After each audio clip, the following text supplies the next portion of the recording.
दोस्तों, मैं हूं अनिल कुशवाहा और आप देख रहे हैं अनिल जो है यूट्यूब चैनल। दोस्तों, उम्मीद करता हूं कि आप लोग अच्छे से होंगे। तो आज हम बात करेंगे रिगर इंटरव्यू के बारे में। कि जब भी हम कोई रिगर अपने देश या विदेश के लिए रिगर इंटरव्यू के लिए जब जाते हैं हम,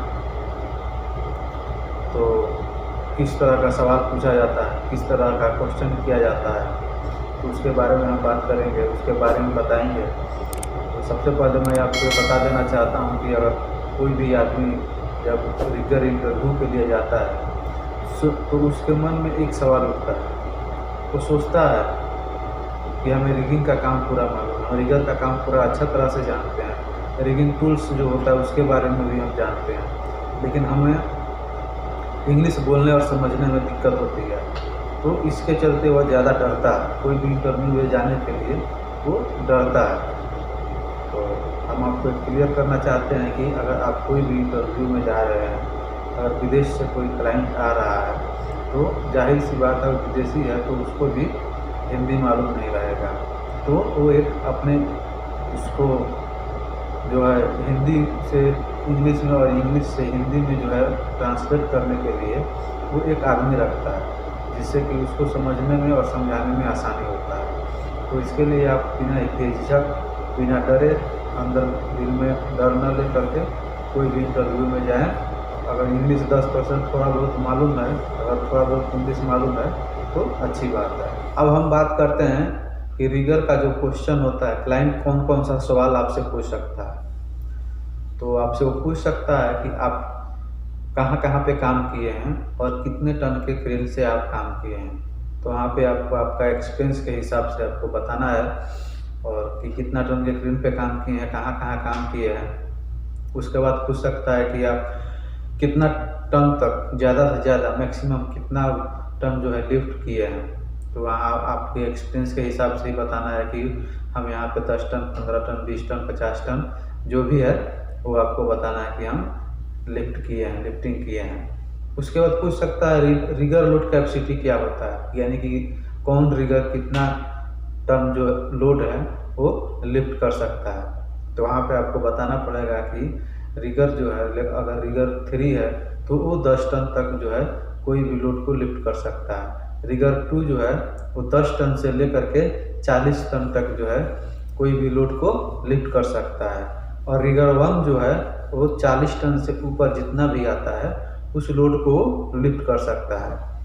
उसके बाद पूछ सकता है कि रिगर का काम क्या होता है। तो वहाँ पे आपको बताना है कि रिगर का जो काम है, कोई भी कंस्ट्रक्शन साइट, मैन्युफैक्चरिंग साइट या कोई प्लांट हुआ, या तो वहाँ पे जो रिगर है किसी भी सामान को जोड़ तोड़ करने में, सीलिंग से, रस्सी से जोड़ तोड़ करके सही तरीका से, सेफ तरीका से उस लोड को एक जगह से दूसरे जगह जो शिफ्ट करता है, रखता है, वो रिगर का काम होता है। सीलिंग के जरिए, सीलिंग और क्रेन के जरिए लोड को उठा करके सिंगल दे करके, क्रेन के साथ सिंगल दे करके जो सामान को शिफ्ट करता है, लिफ्ट करता है, एक जगह से दूसरे जगह ट्रांसफ़र करता है, ये रिगर का काम होता है। उसके बाद पूछ सकता है कि सीलिंग क्या होता है। तो वहाँ पे आपको बताना है कि सर सीलिंग जो है वो कोई भी लोड को लिफ्ट करने के लिए, कोई भी वज़न को उठाने के लिए होता है, जिससे कि हम उस सीलिंग के जरिए कोई भी वस्तु को उठा करके एक जगह से दूसरे जगह रखते हैं। उसके बाद पूछ सकता है कि सीलिंग कितने टाइप का होता है। तो वहाँ पे आपको बताना है कि सर सीलिंग जो है वो 2 टाइप का होता है, एक मेटल होता है और एक नॉन मेटल होता है। तो उसमें पूछ सकता है कि नॉन मेटल में और मेटल में कौन कौन सा सीलिंग आता है। तो आपको बताना है कि सर मेटल में जो है वायर रूफ सीलिंग आता है, चैन सीलिंग आता है, और जो नॉन मेटल है उसमें वेब सीलिंग आता है। उसके बाद पूछ सकता है कि वायर रूफ सीलिंग का कैपेसिटी कितना होता है। तो वहाँ पे आपको बताना है कि सर वायर रूफ का जो सीलिंग होता है वो डायमीटर के हिसाब से, थिकनेस के हिसाब से, उसकी मोटाई के हिसाब से उसका कैपेसिटी होता है, और जितना इंच का या जितना mm का होगा उसके हिसाब से जो है उसका कैपेसिटी बनता है। उसके बाद पूछ सकता है कि वेब सीलिंग कितने प्रकार का होता है। तो वहाँ पे आपको बताना है कि सर वेब सीलिंग जो है वो 3 प्रकार का होता है, लाइलन का होता है, एक कॉटन का होता है और एक पॉलिस्टर का होता है। उसके बाद पूछ सकता है कि डी साइकिल क्या है। तो वहाँ पे आपको बताना है कि डी साइकिल जो है वो लोड से और सीलिंग से अटैच हो करके लोड को जो लिफ्टिंग करने में काम देता है वो डी साइकिल होता है। उसके बाद पूछ सकता है डी साइकिल कितने प्रकार का होता है। तो वहाँ आपको बताना है कि सर डी साइकिल जो है वो 2 प्रकार का होता है, एक डी साइकिल होता है और एक गो साइकिल होता है। डी साइकिल में भी 2 प्रकार का होता है, एक स्क्रू टाइप होता है और एक पिन टाइप का होता है। सेम वैसे ही डी साइकिल में होता है। डी साइकिल जो है वो डी टाइप का होता है और जो गो साइकिल है वो धनुष निकार होता है। जिस तरह धनुष होता है उस तरह वो गो साइकिल होता है। हो सकता है SWL और WLL का क्या है। तो वहाँ पे आपको बताना है कि सर SWL जो है वो सेफ वर्कलोड है और जो WLL है वो वर्कलोड लिमिट है। पूछ सकता है कि वेब सीलिंग जो है उसका कैपेसिटी हम किस तरह से पहचान पाएंगे, वह कौन सा वेब कितने टन का है। तो वहाँ पे आपको बताना है कि सर वेब सीलिंग जो है वो उसका स्टिकर होता है, उस पर टैग जो होता है वो टैग पे लिखा होता है कि वेब सीलिंग ये जो बेल्ट है, ये जो सीलिंग है वो कितना टन का है, तो उससे हम पहचान पाएंगे। दूसरा होता है वो बेल्ट का जो कलर होता है उससे हम पहचान पाएंगे कि कलर के हिसाब से वो कितना टन का है। तो कलर के हिसाब से मैं आपको बता रहा हूँ, जो वैलिड होता है वो 1 टन होता है, जो ग्रीन होता है वो 2 टन होता है, जो येलो होता है वो 3 टन होता है, जो ग्रे होता है वो 4 टन होता है, जो रेड होता है वो 5 टन होता है, जो ब्राउन होता है वो 6 टन होता है, जो ब्लू होता है वो 8 टन होता है और जो ऑरेंज होता है वो 10 टन होता है। और 10 टन के बाद जितना भी होता है वो सब ऑरेंज कलर में ही आता है। एक दोस्त ने कमेंट करके पूछा कि सर 7 टन का बेल्ट होता है कि नहीं होता है। तो ये मैं बता देना चाहता हूँ आप लोग को कि 7 टन का जो है बेल्ट नहीं होता है, 7 टन का बेल्ट नहीं होता है और 9 टन का बेल्ट नहीं होता है।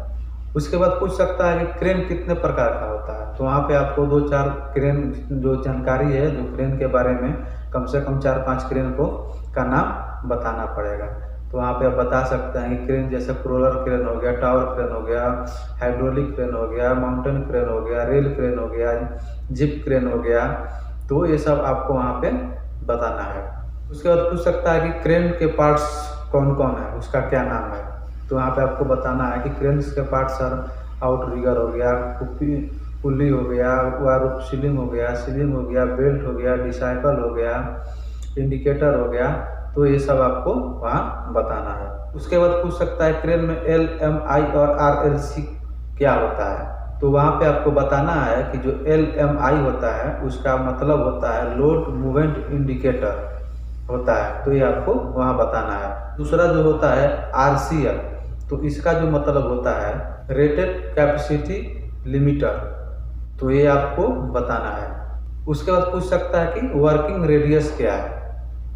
तो वहाँ पे आपको बताना है कि सर जो वर्किंग रेडियस है मैक्सिमम डिस्टेंस है, यानी कि जो हम क्रेन का जो सेंटर होता है वहाँ से और जहाँ पे लोड है वहाँ से जो उसके बीच की दूरी होता है वो रेडियस होता है। तो ये आपको वहाँ बताना है। उसके बाद पूछ सकता है कि टंडम लिफ्टिंग क्या है। तो वहाँ पे आपको बताना है कि सर टंडम लिफ्टिंग वो है जो एक साथ में 2 क्रेन काम करता है, उसको हम टंडम लिफ्टिंग कहते हैं। उसके बाद पूछ सकता है कि विंड स्पीड क्या है और कितना रहे तो काम करना चाहिए, कितना तक काम करना चाहिए। तो वहाँ पे आपको बताना है कि सर जो विंड स्पीड है वो 32 किलोमीटर पर आवर होता है। अगर उससे ज़्यादा होता है तो हम काम नहीं कर सकते हैं। ज़्यादा से ज़्यादा 32 पर किलोमीटर आवर अगर रहता है तो हम काम करेंगे।